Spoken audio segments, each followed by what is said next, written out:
There's some nice little jazzy music for everyone. Welcome back to the Canada Immigration Live Q&A. I'm here with my faithful co-pilot, Alicia Backman-Bahari. We are Canadian immigration lawyers practicing out of the beautiful province of Alberta, Canada. And we're here to basically demystify the crazy immigration process that everybody's trying to sort out. So how are you doing, Alicia?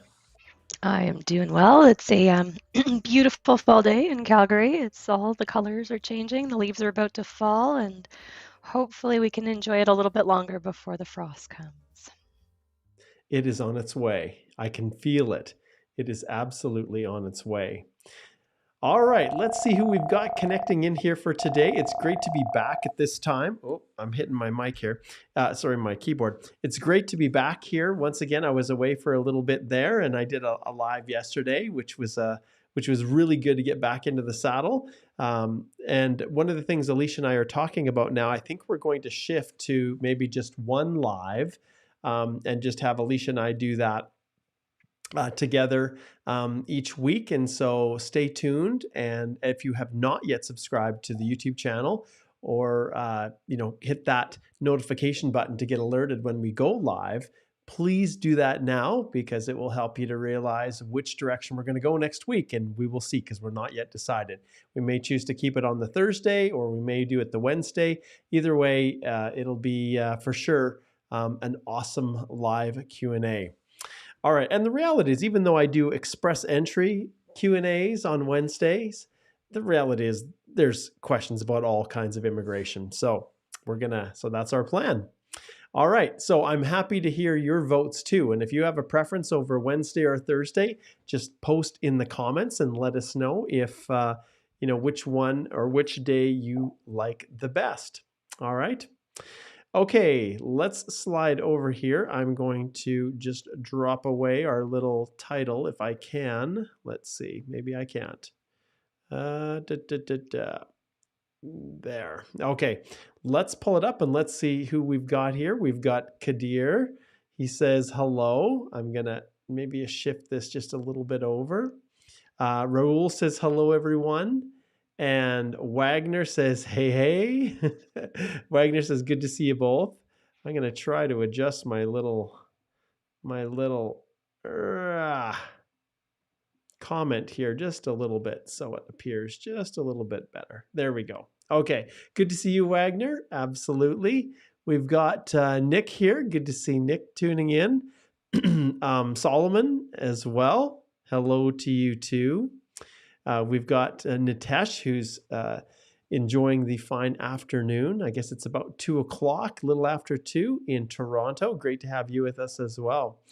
As always, post where you're tuning in from. We love to see where this lovely live stream is reaching all over the world. And if you have questions, please don't hesitate to post them, and I will work through from the top to bottom. And as always, remember, if your question is very specific, then more often than not, what's going to happen is we're going to ring this little bell right here, and that's your indication that really you should book a legal consultation, because your question is not general in scope and something that would benefit everybody that is watching. So those are the kind of some of the parameters for you. But yeah, we'd love to hear where you're tuning in from. We've got Isaac, who's also jumping on, which is great. All right, so we'll do a few more shout outs in just a little bit. We've got Isaac. He's over in Ghana, West Africa. Great to have you connecting in. We've got EJ. Hey, it's been a while since we've had anyone from Saudi Arabia. So great to see you connecting in. And yes, so go ahead, post your questions, and Alicia and I will work through those. Now, Alicia, we can't proceed forward unless we actually slide over here. And I'll just pull off that comment, slide over here and take a look at our rounds of invitations. IRCC has become a little more active, haven't they? Thank goodness. Yeah, they had a hiatus, right? There was this kind of desert of express entry draws from kind of mid-August until mid-September. And now finally, I think September 18th, they had a little note on their website saying, we'll be starting express entry draws again soon. And then they did. And so the good news is they started again. The good news is it seems that they're clearing some of their backlog. The bad news for a few people was that when they started doing those draws, CRS was crazy high, right? The no program specified 531 came down a bit on the no program specified, but we're still above 500. And now they're doing targeted draws. So, good news, yes, Express Entry is back and running, but you got to be specific. So, transport went, and then we had French, so Francophone. And now today we've got a brand new draw, agriculture and agri foods. Mm-hmm. And if you look at the previous rounds, you'll see here that they have, as soon as it pulls up here, they have done 2 back-to-back category-based draws in the last couple days. So today, Thursday, which we don't usually see draws on Thursday, but anything can happen these days. Agri-foods, there were 600 invitations issued, and you can see how far down. And there's a reason for that, because usually people that are working in those occupations don't have master's degrees. Heck, they don't have bachelor's degrees. And so they tend to have, decent English, not maybe as high, and their scores are lower. So this is not to be unexpected at all. And if you look down, you can see here, once again, they're doing French language proficiency. They did 500. And of course, this is this high, right? Because normally people are getting all those extra bonus points for French language. That is causing the CRS scores to be higher. And in fact, even with the no program specified draw, the reason that this is up to 504 to a large extent is probably influenced by French language speakers. So it's going to be very interesting to see what IRCC continues to do. But by far, French language proficiency has led the way with these draws. And I think what was the target or the commitment that the federal government had for French language? Was it 4.6? I can't remember percent of total I intake. keep it on my desk, Mark, because I always refer to it. But yes, so Francophone was higher than 4.6. It was 11 to 15% was the target for Oh, I see. Francophone. Within the category-based draws. Yes, yes. And I guess what I meant was the overall totals for the annual levels plans and Mm. for economic immigration, what percentage was French. But so 11% for French. And then what was agri-food? Agri-foods is only 1 to 2%, so we Okay, might so not have very not many more having any draws. more. Yeah, Yeah. that's possible. And then if we shift down here, how about transport? Transport was 1 to 2. So if they invited Oh, 1,000 mhm. people, this might be your one shot, guys, this year and gals for transport occupations. Because if their target was 1 to 2% for the year, 1,000 people might Yeah. make up that 1 to 2%. And then we'll keep going down the list. Trade. Trade was 3 to 4%. So, Okay. 1,500, maybe we'll have another trade draw. Hmm. And then healthcare. Healthcare was 9 to 12%. So we've Okay. had a couple healthcare draws, but they haven't Yeah. been huge draws. No, only 2,000 total. Yeah. So Yep. we can expect some more healthcare. And this is the wild card that everybody has been very curious about, because this is supposed to be the largest. And yet we've only seen 500 to this point. And what So percentage? yeah, STEM is supposed to be 28 to 31%. So if we've only had a very small number of STEM occupation category specific draws, hopefully, I see a few comments on the side there, Yeah, hoping for a STEM draw. Hopefully there will be a number of STEM draws coming up. indeed. So we will see how this all plays out, but absolutely, these category-based draws have had a significant influence on the rounds of invitations. And I think many people, and I've said this repeatedly over and over and over again. And here we'll pull up the minister and we'll move him over here so he's not blocking you, Alicia. But the question always with Minister Miller is, what are you doing with all the people in Canada? Why are there no CEC draws? Like, I Yeah. just, for me, it just boggles my mind why they continue to do no program specified draws when they should be targeting the hundreds and hundreds of thousands of foreign workers who are languishing in Canada because they're not hitting this 504 level. And so, yeah, the pathways, I really think the minister's dropping the ball on this. And I really think he needs to figure out, what the response is. And here's the thing, Alicia, and I'm just going to shift back here to our main screen. Here's the issue here for Minister Miller. Look, if you guys have decided, well, we actually don't want all of these international students to become permanent residents, well, then say it. Say it, and let people govern themselves accordingly. Because right now, what's happened is international students who obtained postgrad work permits who did not have pathways to permanent residence have continued to benefit from the 18-month basic, those new 18-month work permits, the extensions, if people refer to them as those. We've had how many of those now? One, two, I guess, three. We're closing in. And so all we're doing, and all you're doing, Minister, is kicking them down the road just another year with still no meaningful options for PR. And with each of those programs, individuals who have fallen out of status and basically worked illegally are then basically granted amnesty to be able to get this new work permit, notwithstanding them being out of status. And so there's, it's almost creating this belief among some people that it's not a big deal if you fall out of status because they'll just grandfather you in anyways. What are your thoughts on that, Alicia? Well, a couple things. So there's a difference between falling out of status and working without authorization, right? So falling out of status, they said under the new program policy, 18-month, okay, we can deal with that, right? If you fell out of status, we can give you another 18-month public policy work permit if you qualify. If you've worked without authorization, that's another issue, right? And technically, immigration is not supposed to give another work permit unless it's been 6 months past the end of your unauthorized work. So that is a problem.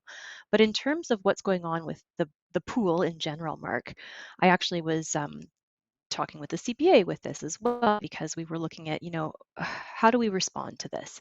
And I was taking a look at the numbers, and there has not been a CEC only draw for, I think it was 2021 was the last one.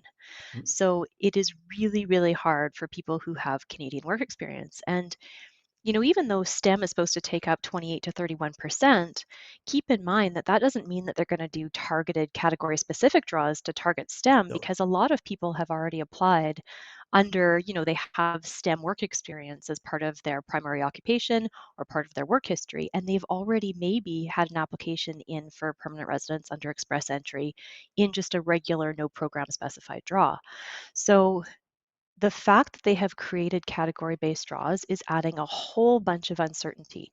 And as we've seen, the effect of it has been to push up that no program specified CRS, right? It is now creeping up and up and up. And this was all made worse by the fact that there was no draws for over a month. And so that CRS has climbed even higher. The effect of the category-based draws is that it really matters how they time it, when they do it, and which category they're picking. Because if they do back-to-back draws, like we saw early on, when they were doing back-to-back francophone draws, that really pulls the Yep. CRS down.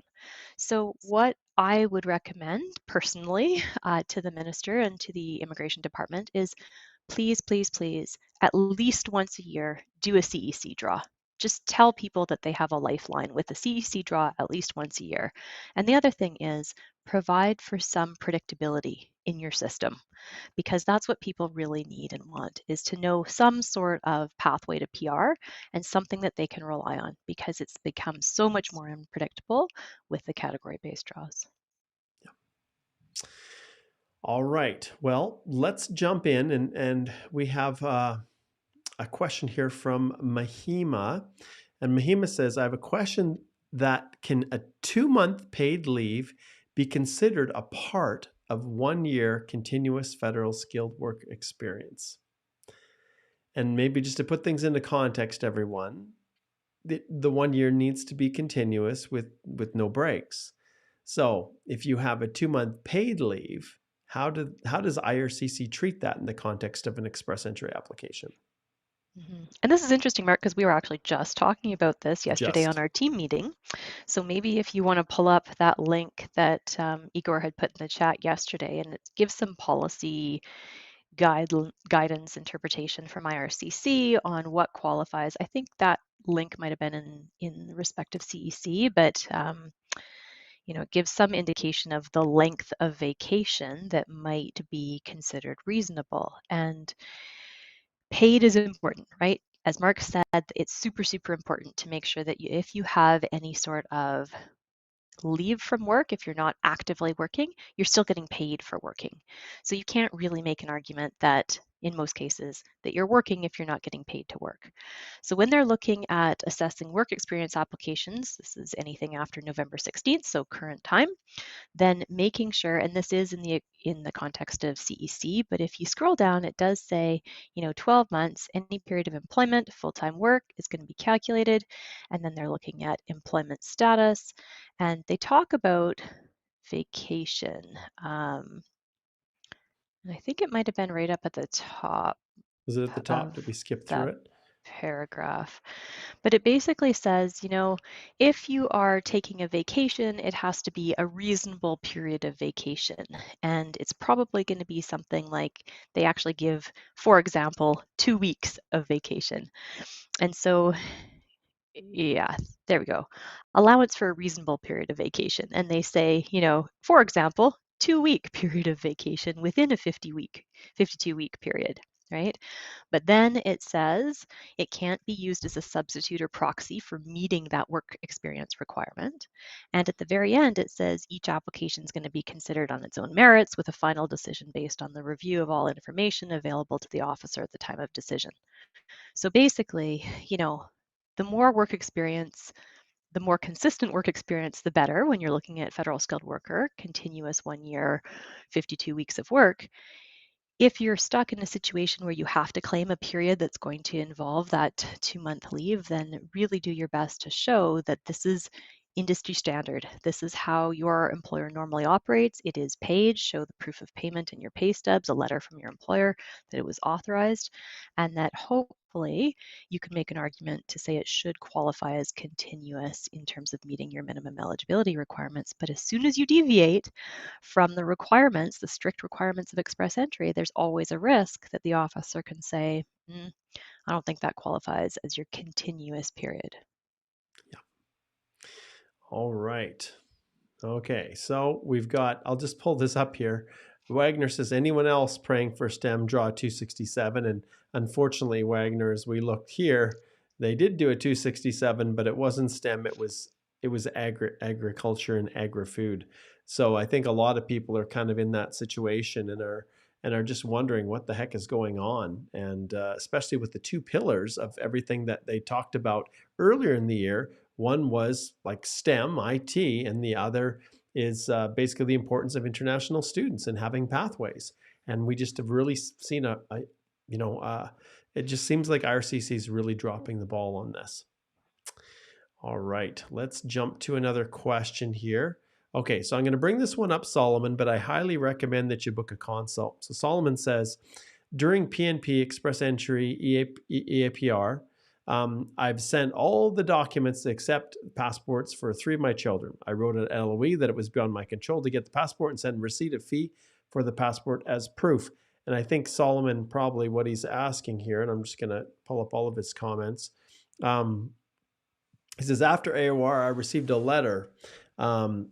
Should I resubmit the LOE again? Should I omit the accompanying family because it is uncertain to get a passport, or can I request SJTD since it is uncertain to get passport in Ethiopia? So Solomon, this is 100% something you should book a consult with our office because there are a lot of moving parts here. And, in every case, you need to respond. With any request for information, you absolutely have to respond in a timely fashion. And where you don't, and just trying to provide some advice here, well, some information for other people in similar situations and try to be as generic as possible. Your obligation is to follow through with whatever they've asked.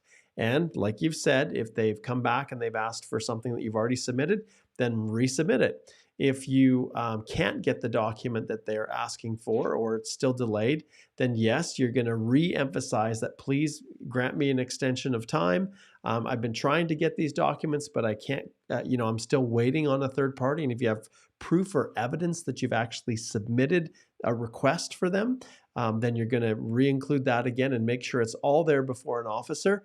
And then, at the end of the day, it's still up to them to decide what they want to do if they want to accept that. So we recommend that you do book a consult, Solomon, so we can go through this in detail with you, because you've got a lot riding on it. And if you don't provide what they've asked, they can just reject your application. And in the context of a PNP application, like, your nomination's probably long expired, and you would have to go right back to the drawing board with no guarantee that you're going to get another nomination and be able to go through. So, Alicia, do you have any other thoughts on that? Yeah, I mean, it is definitely a difficult situation if you're looking at Ethiopia and you're trying to apply for a single journey travel document. Things become complicated depending on your country of nationality and your kid's country of nationality. So do your best to explain, but in terms of, do you try to now change course and apply as a principal applicant without your accompanying family members? These are really questions we cannot give advice on unless we know a whole bunch more about your situation. So make Yeah, sure to reach out. exactly. All right. See if I can bump this down, and it won't let me. All right, we'll be playing with these for a little bit. Okay, next question on our list here is okay, so this is one we get a lot. Okay, it says, "Hi, Mark and Alicia. Thanks for all the good things you do. I'm still waiting for my Canada H-1B approval. What can I do to expedite?" Is there anything, Alicia, that people can do to expedite an application? So Igor and I talked about this a little bit when you were gone last week, Mark, but it seems like anecdotally from what we've observed, people who are able to get that H-1B application in right away, as soon as the portal went open, their applications were processed and approved, and a lot of them are already here with their work permits. But if you were later in the day or even into kind of the evening of the next day, then probably that application is sitting in the queue. I mean, they have said that they're going to process it much faster than other applications. You can double check and make sure that you're checking your portal account. You haven't missed emails from IRCC. There's no outstanding information requests that you failed to respond to.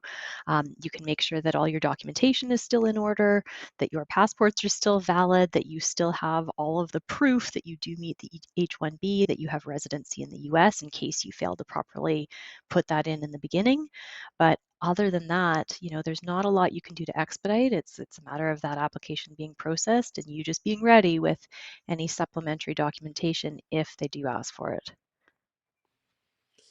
Perfect. All right. Next question. This one's from Nitesh. He says, "Mark, yesterday you briefly touched on STEM. Today being the Agra draw at the CRS of 375 with 600 ITA. Since now all the categories are over, do you expect STEM anytime soon? I'm at 492, really irritated." What are your Yeah, thoughts? and uh, I think, it's basically October. I think they will do another STEM draw before the end of the year, just because percentage-wise, I'm assuming that they haven't met 28 to 31% of all their applicants, but it's really hard to tell because we don't know out of, Mhm. no program specified or PNP or anybody else, we don't know who out of express entry applicants all year so far has had STEM, right? It's not something that we're able to transparently assess. And so this is the problem with these category-based draws. It gives a better chance to some people, and immigration is able to pick and choose who they want, but it's not very transparent. Yeah, it most definitely is not. Okay, I'm just going to address this just quickly and then we'll move on. So there's a lot of people that are asking questions about the status or what's happening with the India visa services. And Kadir says, "I have an Indian passport and I'm living outside India, so I can apply for a tourist visa to the Saskatchewan province." Okay, Kadir, once again, when it comes to this stuff, Alicia and I really have very little insight. There's a whole host of political things going on, and we really don't have any insight on what the impact, long term or short term, is of this little tiff between Canada and India. And so we can't really answer that. But when it comes to, should I apply for a tourist visa to Saskatchewan? Um, Ultimately, once again, a consult is the way to go with that, because we need to know a whole bunch more about what your rationale is, what your plans are, what you intend to do, and then from there we can help you to develop an individual strategic immigration plan, which is something that we do a lot of for for our clients and those who book consults. And all you have to do is just slide over here to our website, and you can easily, this is starting to irritate me, and you can easily just book a consult with myself or Alicia. And our Google reviews are right here. You can see what people are saying about their experiences, and you can use that as a reference as to the how other people have experienced their consults with us. Yeah, and I'll Oh, just briefly add to that. please. You know, Mm, the lay of the land right now is that people still can apply from outside Canada to come into Canada if you're an Indian citizen. So Canada has not shut down the processing of Indian visitor visa applications. I haven't checked the news recently, but as far as I mm. know, the only thing is that it's always a complicating factor if you are living in a third country. And that's where Mark is saying, it's important to understand temporary intent. And that's a key part of any sort of visitor visa application. And that's why we're saying to book a consult. Yeah, exactly. Okay, next is from Image Magician. Hey, Mark and Alicia, if I get invited, do I need to mail my materials from the same country where I registered my Express Entry account? Well, that's interesting. I think they're talking about a passport request. Ah, okay. Yeah, because most of the time in Express Entry, you're not mailing anything. It's all an electronic application Yeah, through your PR Express Entry portal, and you're making sure that you're electronically submitting that application. But yes, if you are visa required and you need to send in your passport for final COPR visa issuance to come, then normally you are allowed to submit that passport. It does depend on if there's anything that's going to make it affect your application. So sometimes if you're submitting from another country, it's going to mean that you need police certificates if you've stayed for more than 6 months in that country, or maybe you need to update immigration if your address has changed, or if you have a new job that you didn't tell them about, that might be something that could affect your application. So just be careful if you've changed things and not notified them after you submitted your EAPR. all right. Next question. Oh, well, this is a little shout out to Hassan. He's tuning in from Lebanon. Great to have you connecting in with us. All right. Parva says, I'm working remotely from home for my company registered in Alberta. Is it a physical office address mandatory for the Alberta Tech Pathway or other AIMP programs? You've Yes. had a little bit of experience with this, Alicia? Part of it, yes. Specifically for the Alberta Immigrant Nominee Program and specifically for Alberta Tech Pathways. Mark, I don't know if you have the link there, but Mark and I actually did a whole video Mm-hmm. on the Alberta Tech Pathway. And so it's very specific and it goes through all the requirements in detail. And we have a little PowerPoint presentation that we actually do for it. So maybe, Mark, you can find that and put it in the show notes at the end. Yeah. But one of the requirements for specifically for Alberta is they're really trying to make sure that people are going to live in Alberta. And so sometimes companies try to get creative and they say, hey, we have a registered address in Alberta, but there's no physical office space. There's no place where somebody could come in and work in person. And there's no office, there's no physical premises, and that is a problem. So be really careful if you're looking at trying to do Alberta Immigrant Nominee Program, and especially the Alberta Tech Pathway, because it needs to be a tech company that can show that it has a physical presence and an office and is properly registered and incorporated. So that is one of the requirements. Be careful with that one. I'm trying to think. I think this is the one. I think maybe I started the discussion and then had you join. Oh, sorry, my mic. Yeah, there we go. This is the one that we did. So we actually went into great depth. And once again, I keep forgetting that these are not getting turned off. Um, yes, so you can see this. This is the video here. It's called the AINP Accelerated Tech Pathway, and we cover each of the factors, each of the areas. We cover this in depth, and so I recommend that you do, if you have questions about the tech pathway, that you do subscribe. Well, just join and check out this video that's on our channel.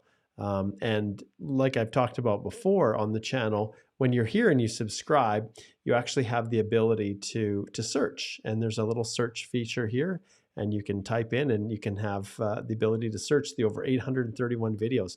Man, these are climbing. It's hard to believe we've generated that many, but that's a good resource.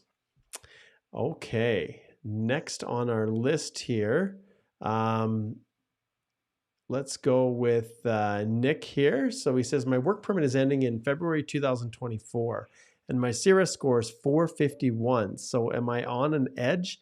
Can you help me with this? So Alicia, what are your, we get so many consultations from people discussing these exact issues. And what are Mhm. your thoughts? What typically do you advise people when they're in this situation? And it's all about maximizing your score. So what can you do to make sure that you've got the highest score possible? Did you lose any points for language? Is there any way that you can rewrite your language test and get full marks in every field? Um, Learning French, is it possible for you to be able to learn French even to get a few points, which might be able to bring you up? In terms of your education, I don't know what your highest level of education is, but sometimes if you're able to kind of bump up to the next level of education, that will make the difference. The biggest thing if your work permit is expiring imminently is trying to transition to Mhm. getting that LMIA specific, Yeah. employer specific work permit. And it's tough, but it is possible depending on your skill set. So try to sign up for Job Match. That's a free service from the federal government where you can put in your plus profile, because if you have a valid work permit, you are able to put in that plus profile because you have a social insurance number, and you might be able to get matched with an employer. Any employer who is trying to do an LMIA has to put an ad up on Job Bank. And of course, they only have to consider Canadians or permanent residents. But if you have a proper match and you are the candidate for them, they might consider supporting you or using that Mhm. LMIA spot for you. So really try to get that LMIA from an employer, and then you can turn around and do an application to change conditions to a closed work permit, which is also going to give you more points. Right. And I just brought up Anjali here just because or Anjali, because she's in the same exact situation. And there's a number of you as well that are in that same boat with just no options going forward. Will they do another 18-month post-grad work permit? What do you think, Alicia? I didn't think they were going to do the last one, and they did. So Yeah. what is Minister Miller going to do? Is he going to continue down the path of his we'll make room for him here, of his compadre right here, um, you know, Minister Fraser? Will they continue to just keep kicking the can down the road? Well, and I would really hope, because we know that this was one of their mandates, was to Mhm. provide a pathway for, you know, people who came as students and who are here and have Canadian experience. And so far, all they've done is really tweak Express Entry. And the way that they've tweaked Express Entry with respect to category-based draws has not benefited CEC candidates in any material way, other than the fact that people who have Canadian work experience do have a leg up, right? They're getting more points because of that Canadian work experience, especially when you combine it with your language and your foreign work. So I would really hope that they create a new pathway, or at very least do at least a CEC draw and guarantee some more people a pathway to PR for this year. Yeah, that's my hope as well. I'll pull up Maka's question here. She says, my employer is willing to apply for an LMIA for me. Is there a minimum number of working hours they have to give me? As of now, I work about 25 hours a week. Thanks, Mark and Alicia. This is actually pretty Mhm. good timing given the fact this is a pretty good segue, I should say, into our Canadian immigration podcast. And we should see some notifications going out about um, updated episodes that are going to be launched. But Alicia and I have done a fairly sizable, let's just pull this over here so we can see it all there. We've done a number of videos that are business immigration focused. And so if we go through here, we've got a bunch of different categories. And the interesting thing, you guys, on the Rural Northern Immigration Pilot, this podcast that I did with Brady, he has now moved on. So Clarisome is going to have a new director that's going to be overseeing the RNIP. But Alicia and I have done a number of videos, our business immigration series, which is all at least about all the options that are available for companies to hire foreign workers. We started with the foreign worker program, the LMIAs, and now we're transitioning all the way through to the international mobility program And so definitely go check out all of these all the way back to episode, I think 100 is where it all started. So go check those out. And there will be a couple more that are going to be dropping soon. So that's another avenue of information to help you guys in your journey. And just to answer that Mhm. question briefly, 25 hours is not going to qualify as full-time work experience. So if you want to get that LMIA as a pathway to try to get some continuous full-time Canadian work experience, if you're only at a 25 per hour level, then you have to basically work twice as long to cobble together that 1 year of Canadian work experience. Ideally, your employer, when they do that LMIA, will be giving you at least a minimum of 30 hours per week. And if they give you 30 hours per week and you're working 30 hours per week, then that is going to qualify right away as full-time work experience. So yes, they could do an LMIA at 25 hours, but it's going to take you longer to be able to use that work experience to gain your 52 weeks or 52-week equivalent of full-time work, because it's technically only part-time work and they might only give you half credit for 25 hours, which is a shame. Yes. Then David here, he says, "Good morning, Mark and Alicia. Good to see you, my friend. You'll have to give me an update, David, on how things are going with you and your family." All right, Isaac, I'm not sure if we can answer your question here, Isaac, but he says, "Please, I submitted my application on June 22nd for a student visa, but my status is still hanging, which states background checks, eligibility.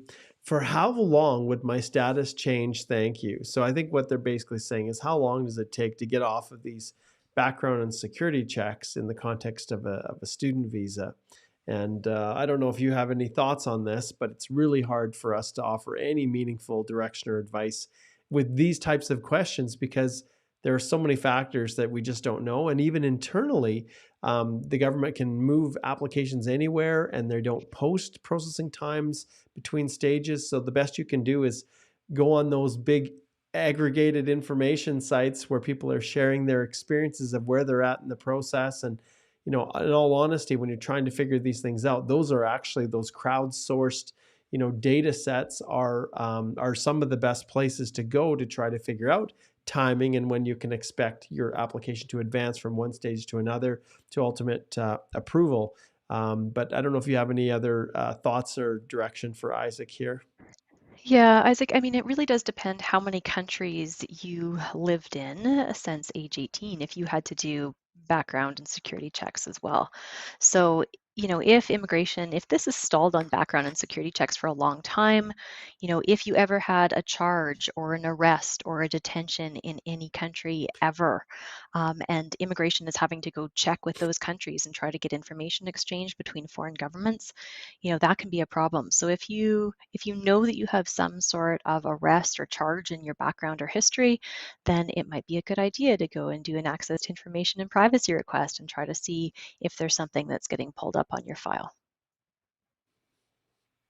All right, next question is from Mohammed.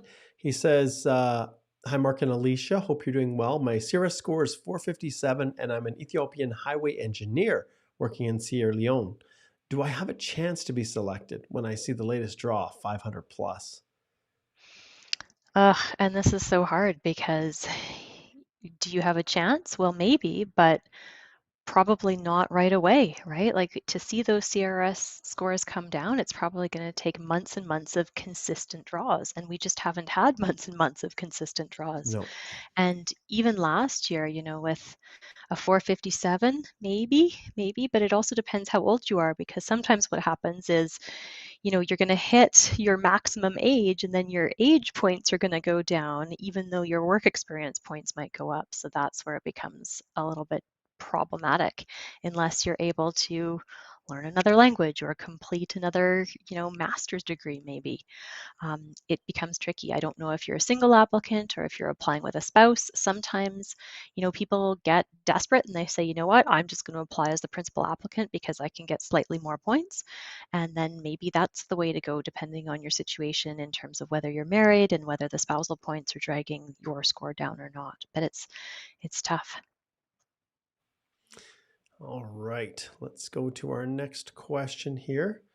Got a few things operating on my desktop here.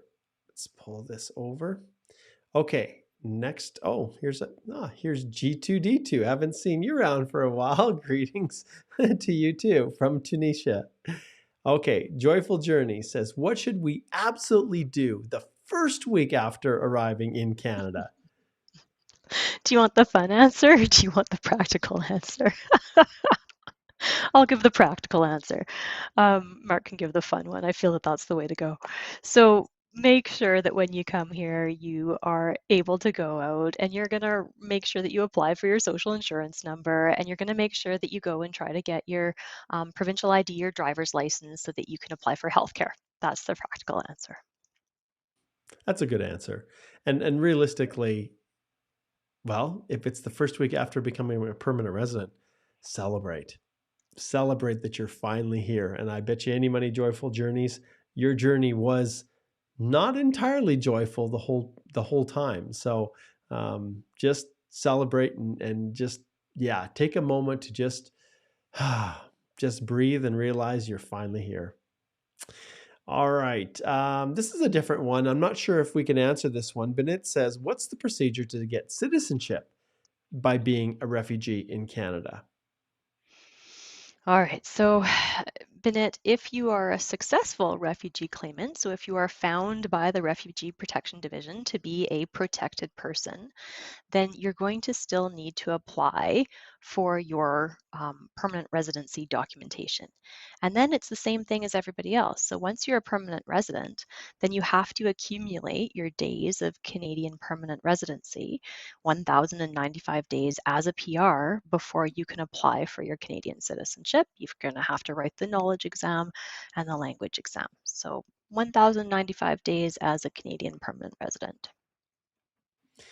Okay, this question's from Sudeep. He says, hi, Mark and Alicia. Hi, Mark and Ali. Nice. Should bank statements indicate the average balance of each of the past 6 months or just a 6-month stamped statement? And Sudeep, so we normally go to the applications for, express entry, completeness check, A11.2, and we're going to look at the financial requirements that talk about what do we need for proof of finances. And they're very specific about what they want. So here's where you go.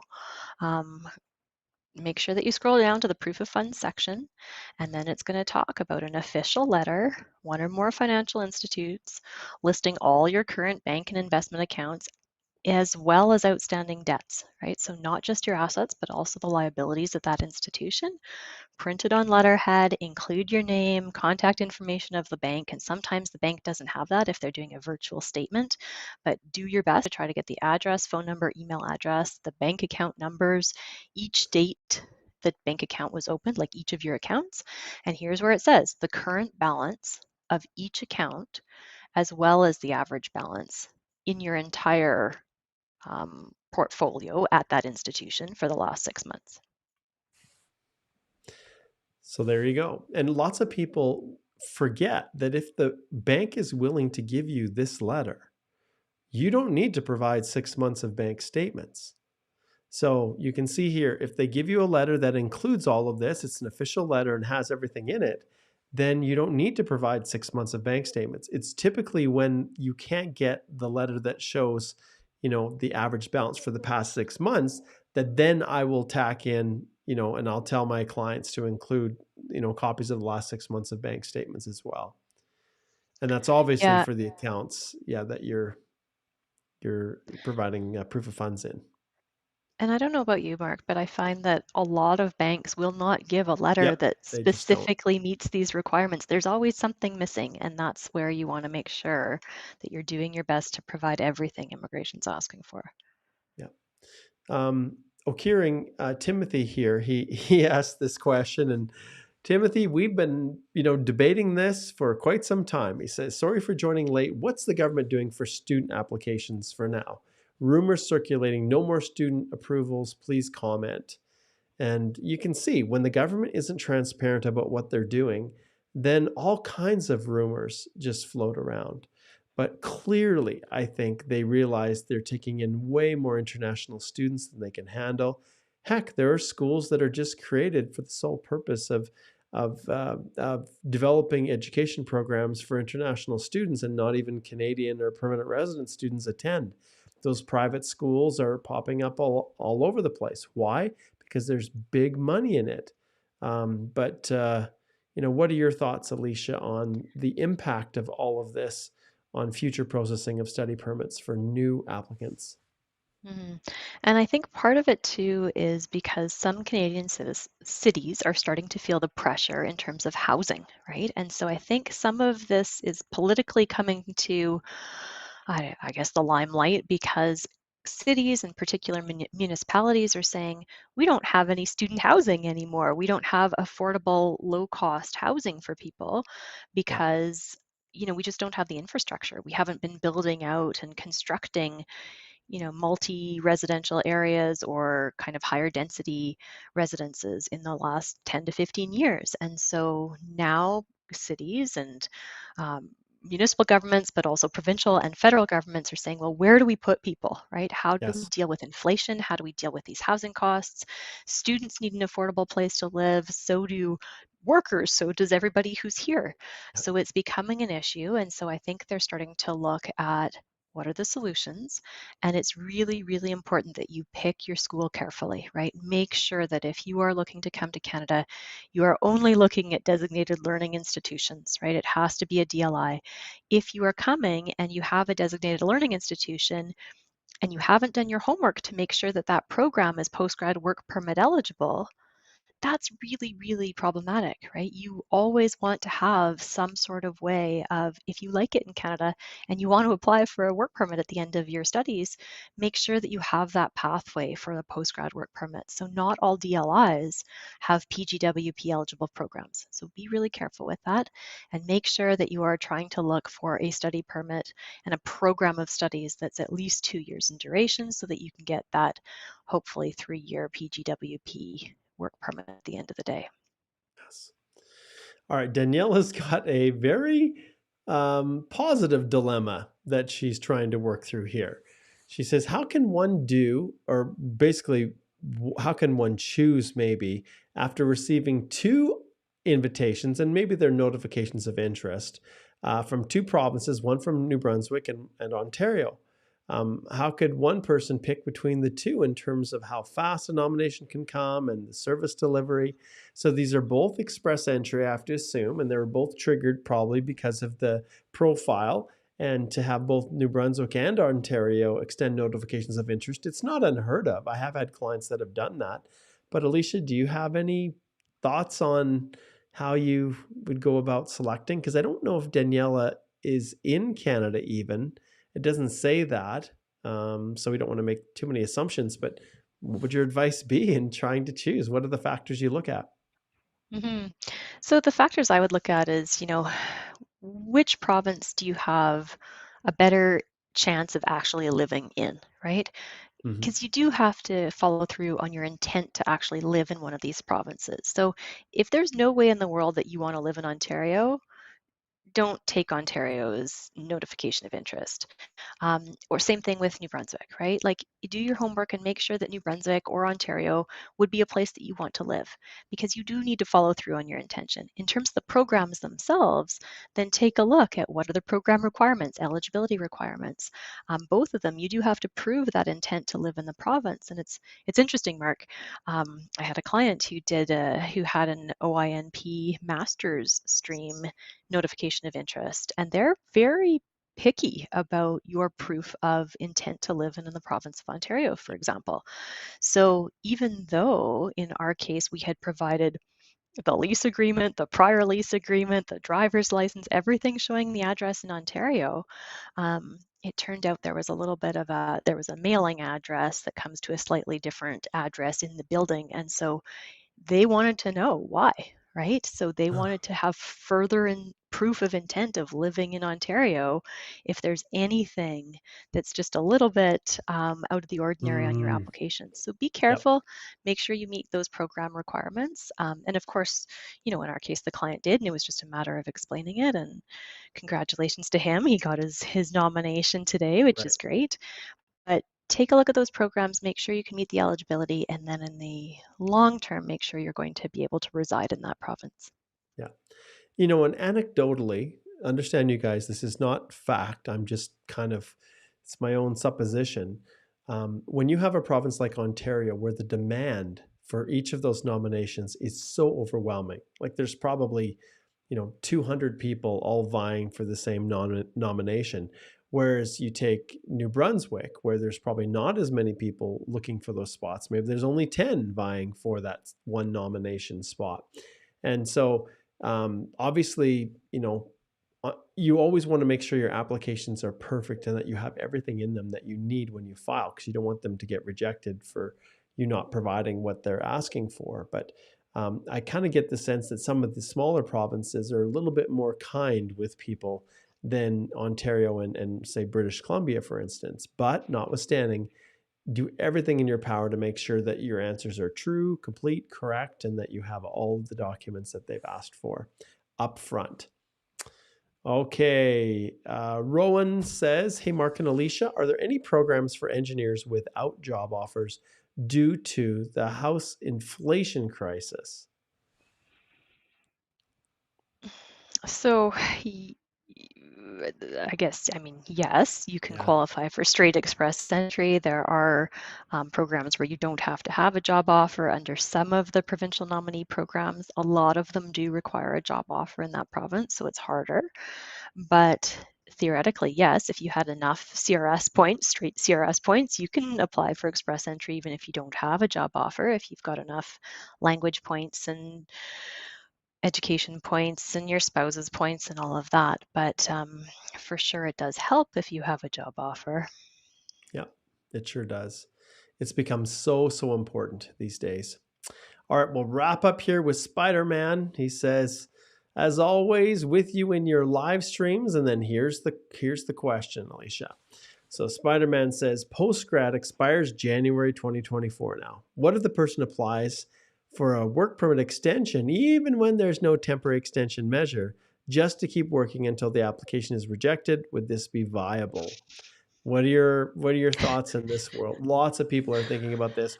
We've written blog posts. We've got just a ton of resources on this topic. But what are your thoughts, Alicia, as we wrap things up here? Can you do it? Yes. Can we recommend that you file an application that has no chance of success and do it for you? Probably not. Simple as that. Simple as that. And we'll keep our fingers crossed that, that this individual right here does something. And, keep our fingers crossed that Minister Miller takes some steps that, are going to be at least showing IRCC's hand as to the direction they're going to go with all of you in, international graduates who are on open work permits. So, all right, Minister, let's see what you're going to do. All right. Well, we'll wrap it up there, Alicia. This was another great live Q&A. Watch the channel carefully because you will have you're going to get notified as to whether we're going to go with Wednesday or Thursday. So we'll keep you posted, but going forward, we're probably going to condense these down into one live.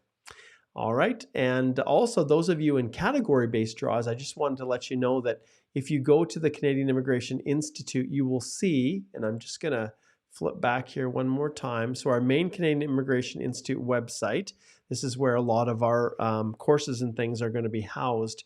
You will see that we have a bunch of courses that are available right now.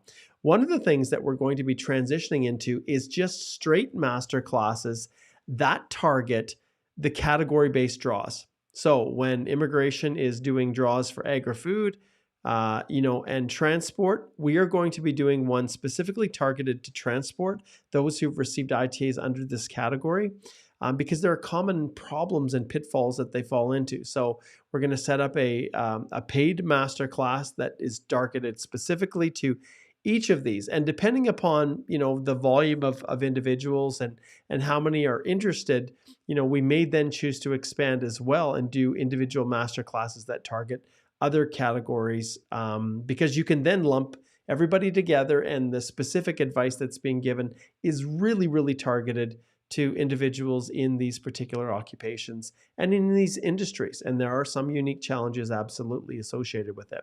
So watch as well the Canadian Immigration Institute.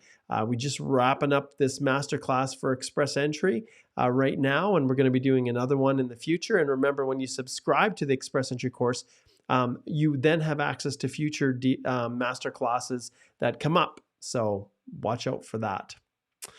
Okay, and I guess the last little piece here is just back to our firm website here. Remember, guys, if you have specific legal questions and you want to hire us to help you with your application, all you have to do is consult and choose a time. It's really easy, and we'd love to help you in your immigration journey. All right. Thanks so much, Alicia. Take care, everybody.